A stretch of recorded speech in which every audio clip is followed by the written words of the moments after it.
Thomas chun achar a heis inis in éonsaí, agus idosach, céir is achar an? Well, séir is achar an ná an méid spáis a chlúdaíonn dromchla ara. Agus tá trí arann seo le teisein, tá leabhar mór, agus tá léir scáil na héireann. Agus chun an táchar sin a heis, tá muid a gan na cartaí imirthe se úsad. Tá cartaí beaga, cartaí meánacha agus cartaí móra am. Nis, leon táchar ebrúach gon leabhar seos mo chóir, cá muid cuimliú, céféad carta a heastíns chun an leabhar a chlúda, nó dromchla an leabhar a chlúda.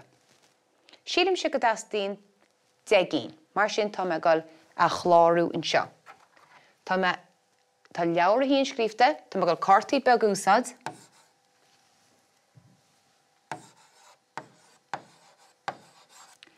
agus sílim se go dastín degín. Tá cúna gomnis.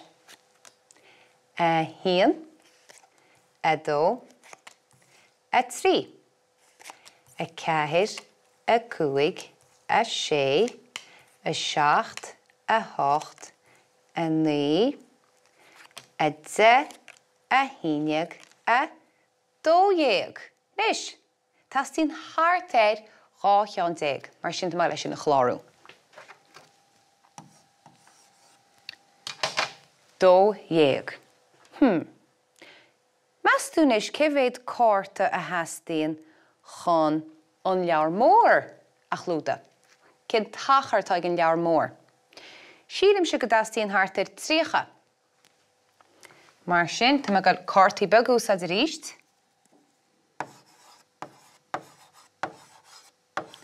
Agus tríocha. Bhfuil muid réití.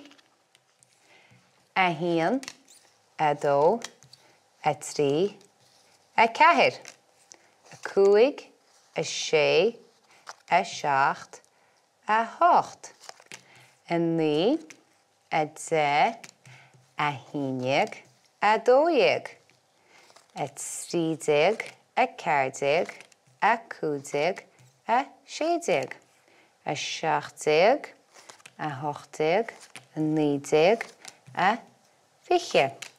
A fiche híon, fiche dó, fiche trí, fiche ceathair, fiche cúig, fiche sé, fiche seacht, fiche hocht, fiche naoi, tríocha, tríocha híon, tríocha dó. Agus sa róchaíolann seo chun tuile cartaí leaganán, mar sin tastíonn háartéir tríocha dó carta chun an dromchla a chlúda.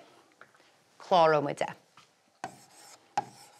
Nis, measúach pacha eile níos éireannaí chun achar an leabhar sin ebrúach.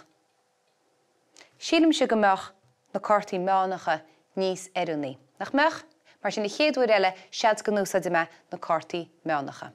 Ach, inis caithmuid an léirscoil a heis. Measú céféad carta, má úsáidim na cartaí beaga be man tear feann lé, mar sin úsáidim na cartaí móra. Céféad carta nis measú heastíonn chun é chlúda?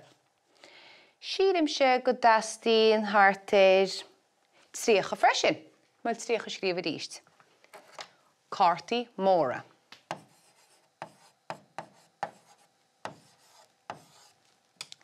Bhfuil muid réití. A híon, a dó, a trí, a ceathair, a cúig, a sé, a seacht, a hocht, a naoi, a de, a híneag, a dódhéag, a trídéag, a ceardéag, a cúdéag, a sédéag, a seachtdéag, a hochtdéag. Agus a naoidéag, beganín nimmer kun sin naoidéag, fiche, híon. Fiche híon, éon cheann is fé. Bhí me beganín mí cheartan sin le mo bheastachan ach cén dochar.